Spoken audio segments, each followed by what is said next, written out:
রাজনৈতিক দলগুলো নিজ নিজ ব্যক্তিকে নিয়ন্ত্রণ করতে না পারে, তাহলে এমনও হতে পারে যে গণভোট নিলে জনগণ সংখ্যাগরিষ্ঠ ভোট দিয়ে ডক্টর মোহাম্মদ ইউনূস সরকারকে আরো 5 বছর রাখতে চাই। আর যদি সেই রকম কোনো সিদ্ধান্ত সাধারণ মানুষ নেয়, তাহলে আমি সেটাকে সমর্থন করি। এবার যদি আপনার কাছে জানতে চাই, গণতান্ত্রিক দেশ হিসেবে গণতান্ত্রিক পদ্ধতিতে নির্বাচিত না হলেও সাধারণ জনগণের পালস যদি আমরা হিসেব করি, তাহলে কিন্তু সবাই অকপটেই কিন্তু ডক্টর ইউনূসকে আরো বেশি দিন চাইছেন।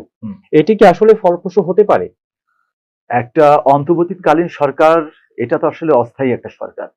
তো অস্থায়ী একটা সরকার, যদি আপনাকে যদি বলি, আমাদের বিগত যে রাজনৈতিক দলগুলো ছিল তাদের মধ্যে একটি আমরা দেখতে পেয়েছি, তারা গতানুগতিক ভাবে তারা লুট করা বা চাঁদাবাজি বা তার সব জায়গায় তাদের একটি প্রভাব সেটি কিন্তু এখন দেখা যাচ্ছে না। সেই কারণে কিন্তু অনেকেই সাধারণ জনগণ কিন্তু চাইছে প্রধান উপদেষ্টা ডক্টর ইউনূস আরো বেশি কিছুদিন থাকুক, অন্ততপক্ষে 5 বছর থাকুক। এটার পেছনে কারণ হলো, আমরা যারা রাজনৈতিক চর্চার সাথে আছি বা রাজনীতির মাঠে আছি এবং রাজনৈতিক দল আছে, তারা অনেক ক্ষেত্রেই, বেশিরভাগই সাধারণ মানুষের আস্থা অর্জন করতে পারিনি।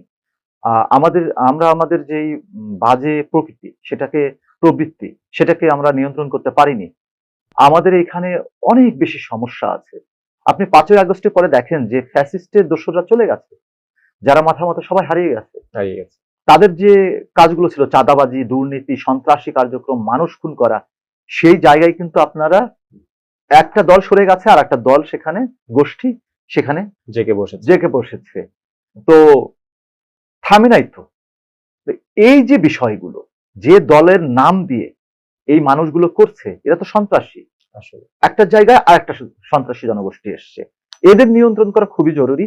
এবং এদের যদি রাজনৈতিক দলগুলো নিজ নিজ ব্যক্তিকে নিয়ন্ত্রণ করতে না পারে, তাহলে এমনও হতে পারে যে গণভোট নিলে জনগণ সংখ্যাগরিষ্ঠ ভোট দিয়ে ডক্টর মোহাম্মদ ইউনূস সরকারকে আরো 5 বছর রাখতে চাই। আর যদি সেই রকম কোনো সিদ্ধান্ত সাধারণ মানুষ নেয়, তাহলে আমি সেটাকে সমর্থন করি। কারণ এই রাষ্ট্রের মালিকানা তো এই মানুষের।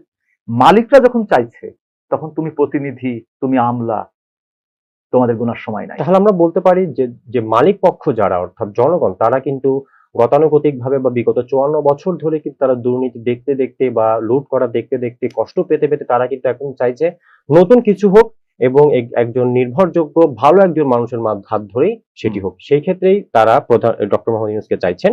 আপনি বলছেন সেটি অবশ্যই ফলপ্রসূ হতে পারে। ধন্যবাদ।